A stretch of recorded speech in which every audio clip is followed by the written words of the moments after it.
Welcome back to the Underwater Filming Tips series. My name is Vanessa Cara-Kerr, and in this episode we're shedding some light into the darkness. We're going to talk about underwater video lights. But we're not going to compare different brands. We're going to give you some information on all the important features and things you should know about underwater video lights. And that will hopefully guide you on what to look out for when you get yourself a pair of underwater video lights. And this episode is not sponsored by KELDAN lights, but KELDAN did provide us with a few lights for this episode to demonstrate, but it's not sponsored. And thank you to Daniel Keller from KELDAN Lights for helping out with a few technical informations for this episode. Let's dive right into it. Is one light enough? And that's a question we get asked a lot. And the answer is only our opinions. Others may have a totally different approach to this. Get the most powerful lights your budget allows and get 2 of them. 2 lights are always going to be better than 1 light. And that's for a number of reasons. With 2 lights, you're going to have a way more stable setup because you're going to have a light on either side of your housing, and then you can trim it with floats. Rather than with only 1 light, you're going to be off balance, or if you put the light on top, it's not going to be very stable. But we talked about buoyancy in the buoyancy episode, so go and check that out. 2 lights are also going to give you a lot more flexibility for lighting up your scene, depending on what you want to film. So maybe you want to backlight your subject and you place the light behind your subject, or you want to have a brighter light shining from the top and then dim the light that's coming from the side, or vice versa.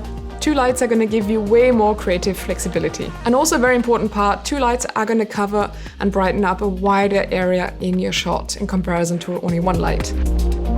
And the brightness of underwater video lights is measured in lumen, not in lux. Lux is actually a value that is used in the above water filming industry and is not very common underwater just because it doesn't make sense. And to explain it very quickly, lux is the brightness of a subject that is hit by a light source at a specific distance. And distance is the key word here. The value lux has no meaning if there's no distance value added to it. So for example, a light with 8,000 lux at 1 meter distance means the subject that is lit by the light at 1 meter distance is 8,000 lux bright. But underwater, this measurement doesn't really make sense because of the different water conditions. For example, visibility, density, and so on. So for underwater video lights, the brightness is measured in lumen.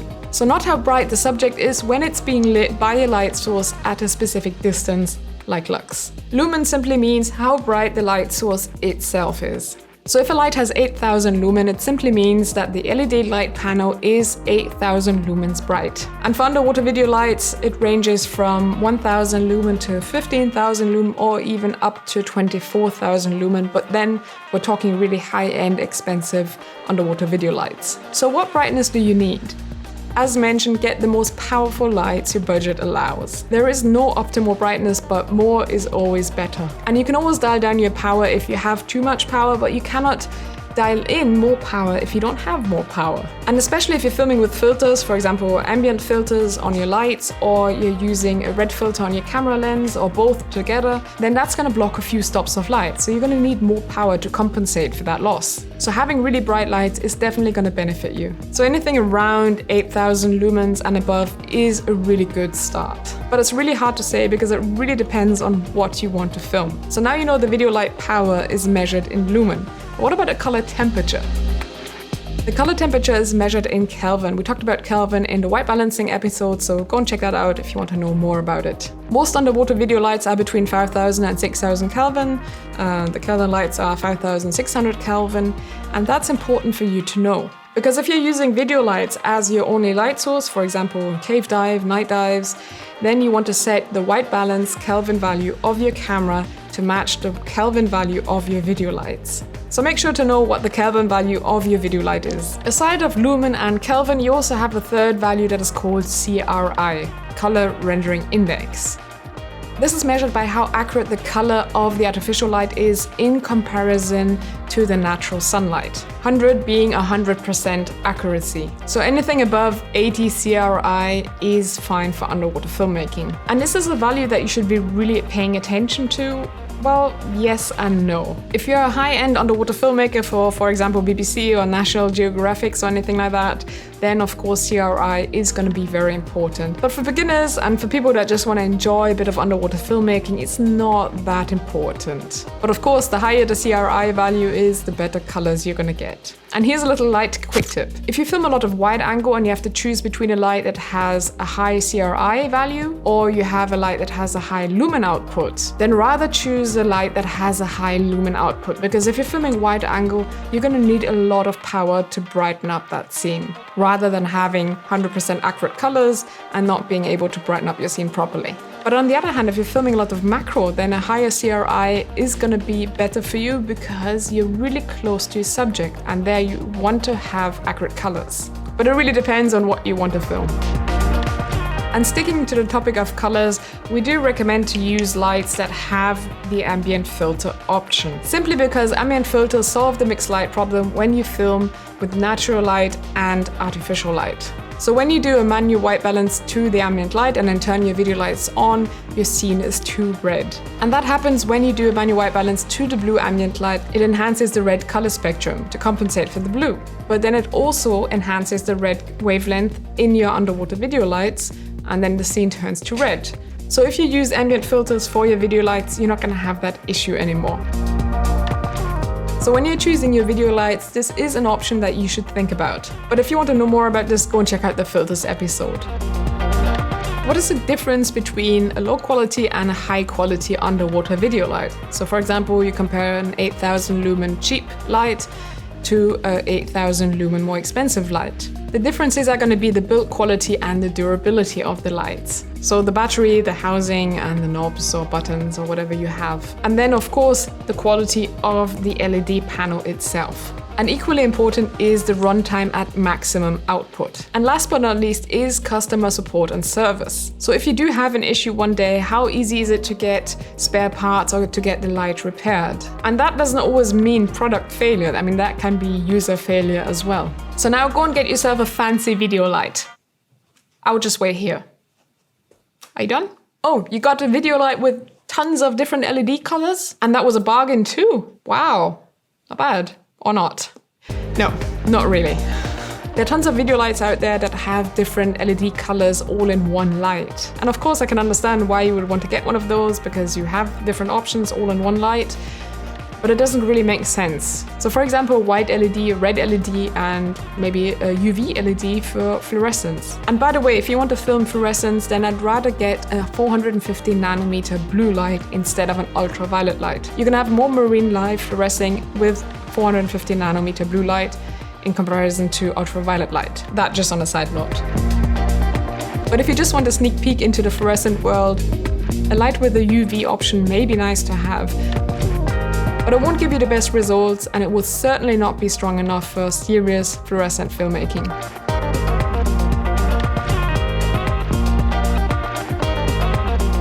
But back to the multiple LED lights. And these lights will work fine, don't get me wrong. But it's just common sense. If you have multiple LEDs in one light and you compare that light to a light that only has one LED, chances are the quality of the one LED light is going to be higher because you're going to have quality cut down somewhere if both lights are in the same price range. So you have to decide. The difference between a normal dive light and an underwater video light is dive lights usually have really hard edges and they have a very narrow beam, so around 8 or 12 degrees. And this is really good for night diving or wreck diving or deep diving. A strong and a narrow beam is going to go through the water way better, so you can see and point out things at a distance.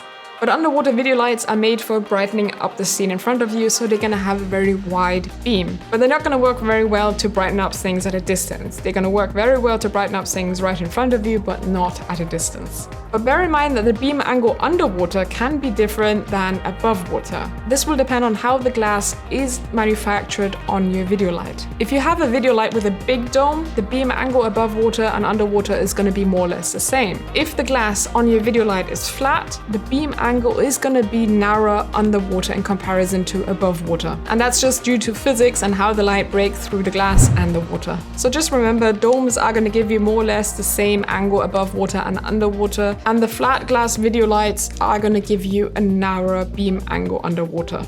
Beware, some manufacturers might trick you with having really wide beam angles in their datasheets. So be sure to check the beam angle is for underwater and not above water. But at the end of the day, the beam angle doesn't mean too much as long as it's decently wide. Because more important is actually the edge softness of the light. And the edge softness is also affected by how the light glass is formed. In general, you want to avoid lights that have really harsh edges. You want to have really smooth and soft edges, so the light smoothly transitions into the surroundings, especially when you're filming wide angle.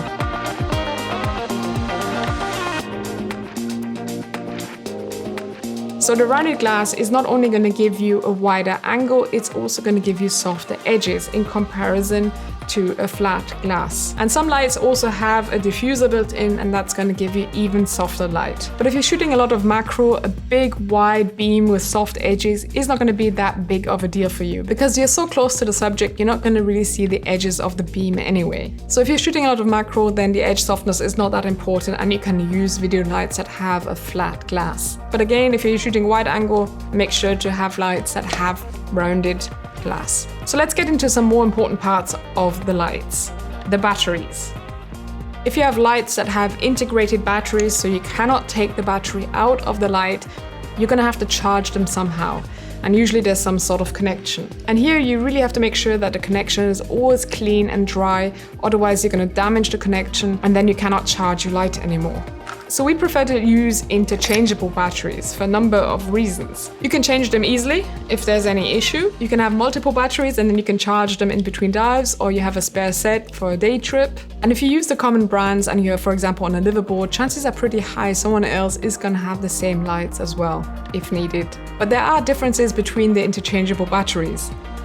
The less powerful video lights are going to use smaller batteries, they're going to be cheaper, and you can get a spare set of them.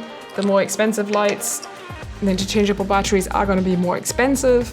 And the other version is that the whole back part of the light is the battery. So you can disconnect the video head from the battery. But the issue with this type of battery, if you want to have spare batteries with you, you're gonna have to get the whole back part. And in this case, the ball head is attached to the battery, and you don't want to unscrew and rescrew the ball head every time you want to change the battery. So you're gonna have to get the whole part with the ball head if you want to have multiple batteries for that light. Having the ball head attached to the battery is gonna take a lot of space in your hand luggage, because when you're flying, that's where you're gonna store this. And with these lights, you can just take out the battery and then you can just pull off the ball head.